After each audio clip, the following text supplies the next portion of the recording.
இஸ்ரேலின் பதிலடி தாக்குதலை ஈரான் உறுதிப்படுத்தியுள்ளது. இஸ்ரேலில் தனித்து தனது முடிவுகளை எடுக்கும் என பெஞ்சமின் நெதன்யாகு எச்சரித்த ஒரு நாளிலேயே ஈரான் தாக்கப்பட்டுள்ளது. இஸ்பஹானில் உள்ள அணுமின் நிலையங்கள் இலக்கு வைத்து தாக்குதல் மேற்கொள்ளப்பட்டுள்ளதாக ஈரானிய அரசு ஊடகங்கள் தெரிவித்துள்ளன. தாக்குதலின் பின்னர் அணுமின் நிலையங்களுக்கு எந்தவித பாதிப்பும் ஏற்படவில்லை என ஈரானின் அரச ஒழிப்பு நிறுவனமான IRIB தகவல் வெளியிட்டுள்ளது. அதே நேரம் ஈராக் மற்றும் தெற்கு சிரியாவிலும் ஒரே நேரத்தில் குண்டுவெடிப்புகள் இடம்பெற்றுள்ளதாக செய்திகள் வெளியாகியுள்ளன. ஈரான் மீது இஸ்ரேல் ஏவுகணை தாக்குதல் நடத்தியுள்ளதாக சர்வதேச ஊடகங்கள் செய்தி வெளியிட்டுள்ளன.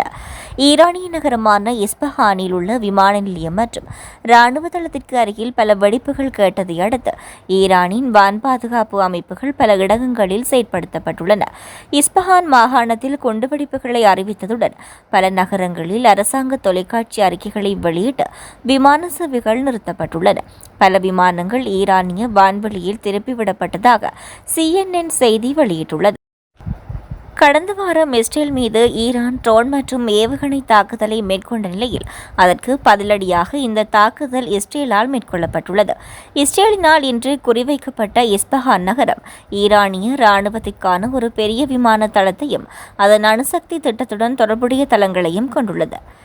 நாடான்ஸ் யுரேனியம் செறிவூட்டல் மையம் உட்பட பல ஈரானிய அணுசக்தி நிலையங்களை இஸ்பஹான் மாகாணம் கொண்டுள்ளது.